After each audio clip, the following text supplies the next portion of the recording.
and Prajwal. Aneri is at, I think she's in Hyderabad, and she's got the private aerospace and space sector is extremely excited about what's going on, and she has, I think, the founder of Skyroot with her. Aneri, over to you, and then we'll go across to Prajwal, who's next at the Nehru Planetarium. Aneri.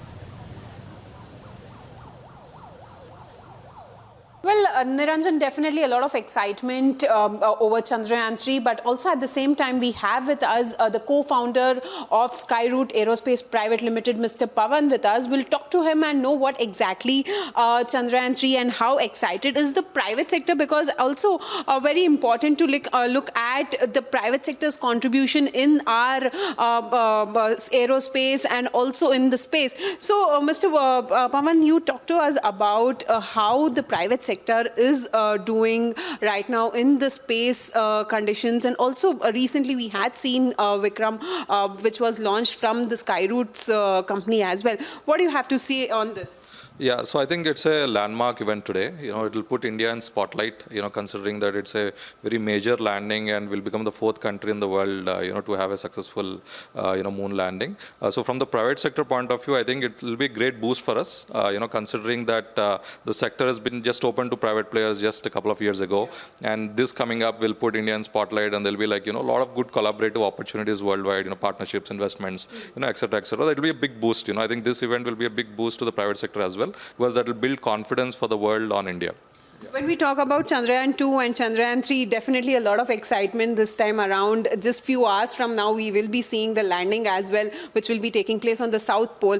Talk to us about the Chandrayaan-3, how it is going to help us, what kind of research, what kind of impact it is going to have after the landing, and what kind of further details we can be getting out of it. Yeah, so I think it's a very important science mission. First point is learning how to land on the moon, because moon is the closest body to Earth where you can get resources from space, and it is very important, considering that it's it's almost 3 lakh, 84,000 kilometers far, and it's still the closest to Earth, and so this will help us know how to land on the moon and access resources there, and also this mission has a lot of scientific purposes. It has the orbiter itself has a payload which will understand Earth from moon, from the distance, and identify what are those kind of likelihoods of future habitable planets similar to Earth. That is one of the studies. Second thing is studying about the moon atmosphere. Even though many people think that moon doesn't have atmosphere, but it has very light atmosphere, and that study about that atmosphere, study about the soil on the moon or the regolith on the moon, and also the rover is going to do certain experiments. I think a lot of new science, and especially coming from having the mission on the South Pole.